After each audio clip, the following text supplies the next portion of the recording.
važiavau šiandien į darbą ir supratau, kad turiu apie tai pašnekėti, nes atėjo. Kas atėjo? Atėjo eilutė išminties iš Biblijos. Ir ta eilutė yra iš Metijų knygos, man atrodo, ir aš nesu Biblijos ekspertas, bet ją pasakyta štai kas. Tie, kas turi valios, tie gaus dar daugiau gausos. Tie, kas neturi tos valios, iš jų bus atimta net ir tai, ką jie jau turi. Ir per daugybę metų buvo įvairiausių interpretacijų, bet iš esmės, kas norima pasakyti, kad tie, kas turi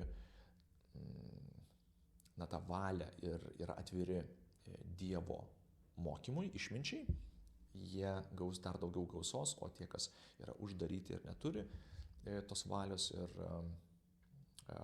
siekio, tai iš jų bus atimta viskas. Ir toliau buvo įvairių kitų interpretacijų to paties pasakymo. Ir iš esmės tai yra apie tai, kad jeigu žmogus turi kažkokias tai galimybės ir resursus, tai jisai galės gauti daugiau galimybių, daugiau resursų, daugiau gausos. Jeigu jisai turi mažai galimybių ir mažai resursų, iš jo bus atimta net ir tai, ką jis turi. Ir visos likusios galimybės, ar ne? Ir tai yra pamatinis, iš tikrųjų tai pamatinis gamtos dėsnis, vienas iš pamatinių dėsnių. Gamtoje viskas vyksta grandinėmis. Ir pas mus lygiai taip pat mes esame neatskiriama gamtos dalis ir mūsų gyvenimuose viskas irgi vyksta grandinėmis.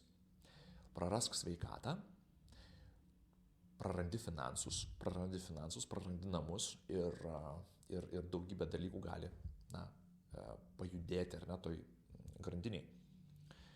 Tai reiškia, kad mes kiekvienas turime suprasti, kad kasdieniai mūsų įpročiai mus veda kažkuria kryptimi. Ir yra labai labai sunku kartais nuspėti, kuria kryptimi mes judame. Nes kasdienybė gali jaustis labai maloni ir labai smagi. Ir štai žmogus valgo bet ką, geria, rūko ir kol kas viskas labai smagu ir faina. Turi šeimą, turi darbą, bet staiga širdis sustreikuoja, staiga užsikemša kraujagyslė širdį, vainikinė ar smegenyse. Ir staiga gyvenimas keičiasi. Ir dabar nebegali turėti darbo, nebegali uždirbti pinigų, esi priklausomas nuo savo antros pusės, esi niekam tikęs dažnai, ar ne? Ir viskas tvarkoje, tai yra atjautos verti scenarijai, bet kokiu atveju. Žmogaus kančia yra žmogaus kančia, tai yra nejuokingas dalykas, bet kaip mes iki to ateinam? Ateinam iki to linksmai. Ateinam iki to labai paprastai. Be jokių fejerverkų iki tos kančios mes ateinam, dažniausiai darydami savo kasdienybę ir atlikdami krūvą, priimdami krūvą kompromisų. Tai man reikia parūkyti, aš atsipalaiduoju, man gerai, darbas man kelia stresą, man reikia per pertraukas parūkyti. Dar aš pasišneku su savo bendradarbiais. Tai tuo metu tai yra kompromisai. Stresinis darbas, tu nebandai pakeisti darbo streso, bet tu malšini stresą rūkymu. Nebandai pakeisti darbo ar nebandai pakeisti darbo aplinkos, bet malšini tą stresą. Ar ne, žalingų įpročių, arba alkoholių, arba persivalgai nuolatos, arba nejudi. Ir taip toliau, ir taip toliau. Dabar kas atsitinka? Kai žmogaus sveikata sušlubuoja, keičiasi jo ir sąmonė. Sąmonė aptemsta. Ką tai reiškia? Tai reiškia, kad įsivaizduokime, jeigu jums skaudėtų sąnarius, nuolatos skauda sąnarius, žmogus pradeda vengti scenarijų, kur tie sąnariai bus vėl paaštrinti. Mažiau norėti lauką, nesiima veiklų, vengia diskomforto, galbūt vartoja vaistus, pradeda pasidaro piktas, sutrinka nuotaika, nuotaikų kaita, miegas. Sutrinka poilsis, vėl mažiau energijos kitą dieną. Kaip ir sakau, tai yra grandinės. Gamtoje yra nuolatos gamta susaistyta grandinių. Bebrai buvo Kanadoje kadaise išmedžioti iki išnykimo ribos beveik. Ir pasikeitė labai stipri ekosistema. Upės, pelkės, gyvūnai kiti pradėjo nykti, nes nebuvo daromos užtvankos ir nebuvo keičiamas reljefas ir ekosistema pradėjo ženkliai keistis ir tai buvo nepalanku žmogui. Ir sumažėjo gamtoje įvairovės, o įvairovė gamtoje yra visada gerai. Nežinau, koks nors burundukas ar voverė, jeigu yra sužeista voverė ar tas burundukas ten kokią jam kojytę nukando ir jisai turi susirinkti daugiau ten tų gilių žiemai, jisai susirenka jų mažiau, žiema būna sunkesnė. Sunkesnė žiema, mažiau resursų, jeigu ir išgyvena tą žiemą, mažiau resursų jau ir pavasarį rinkti vėl giles. Ir keletas ciklų ir burundukas suvalgo. Ir burundukas miršta, žūva arba padvėsa. Ir mes nesiskiriam šiuo atveju nuo burundukų.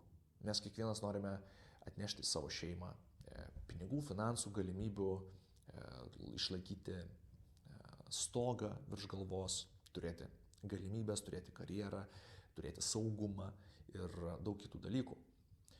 Ir paklauskime savęs, ar nedarom šiuo metu kažko, kas atrodo visai nekalta, bet kažkada gali privesti prie katastrofos, prie net ir nedidelio neigiamo įvykio, kuris padaro tą, ką padaro. Ir žinoma, atsitinka nelaimingų įvairiausių atsitikimų ir traumų ir taip toliau, ir mes to negalime pilnai išvengti, bet dažniausiai vis tiek didžioji dalis negandų žmogaus atsiranda dėl gyvenimo būdo pasirinkimo. Tai byloja statistika ir tai byloja mano pacientai ir visam pasaulyje taip yra. Ne dėl nelaimingų atsitikimų. Nelaimingi atsitikimai užima nedidelę dalį. Didžiausią dalį užima širdies kraujagyslių ligos, kitą dalį užima įvairūs onkologiniai susirgimai, kurie irgi turi nemažai savo ištakas ir susijusias su stresu ir su kitais gyvenimo pasirinkimais. Tai vėlgi mes turime suprasti, kad jeigu kažkas atsitinka ir gyvenimas pradeda važiuoti žemyn, žūtbūt reikia išeiti iš to užburto rato, nes tas užburtas ratas mus sumals į šipulius, jisai sunaikins mus. Ir gal tai yra jūsų sveikata, gal tai yra jūsų finansai. Jūs turite sveikatos, bet neturit finansų. Ir nedaug dievė kažkas pasikeistų ir staiga viskas griūtų, ar ne? Galbūt dabar yra ta galimybė, tas laikas, kai galima būtų pasirūpinti, kažką padaryti, kažkokios veiklos imtis, kad tos finansus praplėsti. Gal tai yra sveikatos pasirinkimai, galbūt tai yra žalingi įpročiai, galbūt tai yra žalingi gyvenimo sprendimai. Na, tiesiog pavyzdžiui, įsivaizduokim tokį dalyką irgi, nekaltas malonumas, ar ne? Susiranda vyras meilužę. Ir kad ir kaip smagu būtų, bet visas tas dalykas išryškėja ir žmona nori skirtis. Žmona skiriasi, pasiema pusę turto, prasideda alimentai. Ir staiga tu supranti, kad nebesi jau ir toks geidžiamas rinkoj, po vidurio savo amžiaus, ar ne, niekam tavęs nereikia, tu buvai truputėlį šiek tiek galbūt kažkokiuose paskendęs iliuzijose. Nu, kaip pavyzdys, aš nesakau, kad visi svetimavimo atvejai yra tokie, bet čia yra tik vienas iš pavyzdžių. Ir staiga pasižiūrėk, nebeturi šeimos, nebeturi savo emocinio kažkokio tai stabilumo, nebeturi finansinio stabilumo, viskas nukirsta per pusę, dar didesni finansiniai įsipareigojimai, krūva visokių egzistencinių krizių ir taip toliau. Tai ir visa tai veda prie vėlgi kažkur tais ir arba žmogus pasuka, pasuka ir išsigelbėja, arba nepasuka ir nebeišsigelbėja. Įklimpsta į alkoholio liūną ir taip toliau.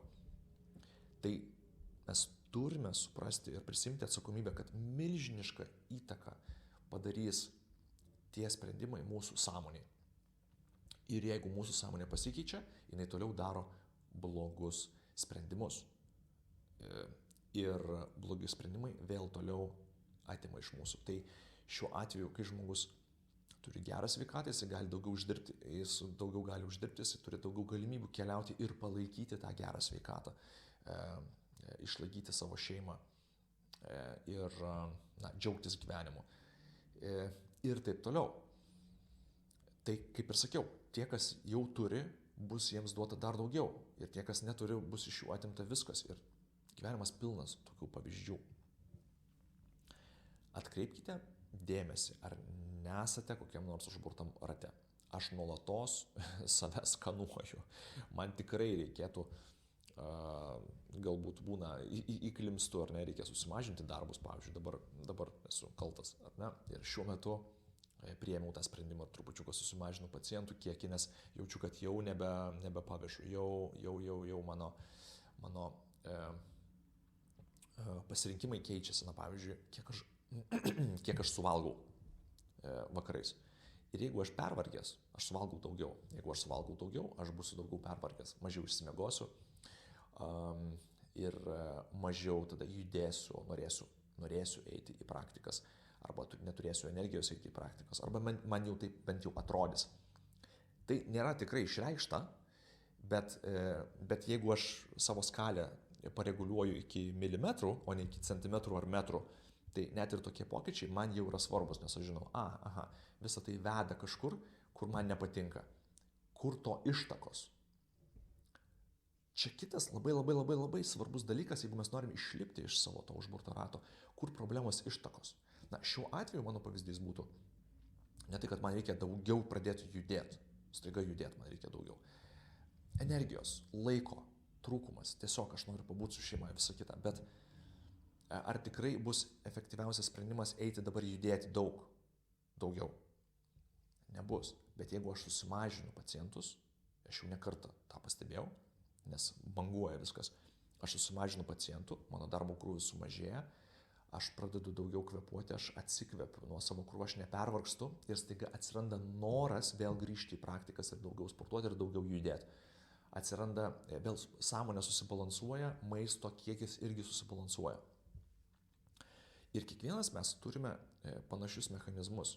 Vienam gali būti alkoholis, aš neturiu jokių problemų su alkoholiu, kitam gali būti rūkymas, gali būti vėlgi maistas, naktį maistas, gali būti kažkokie tais vakarėliai, dar kažkas tai.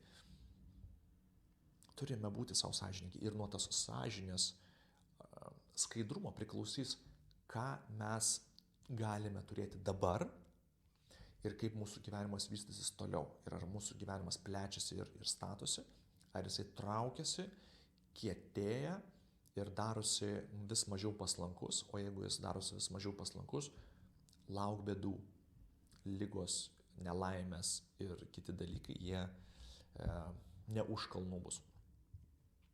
Tai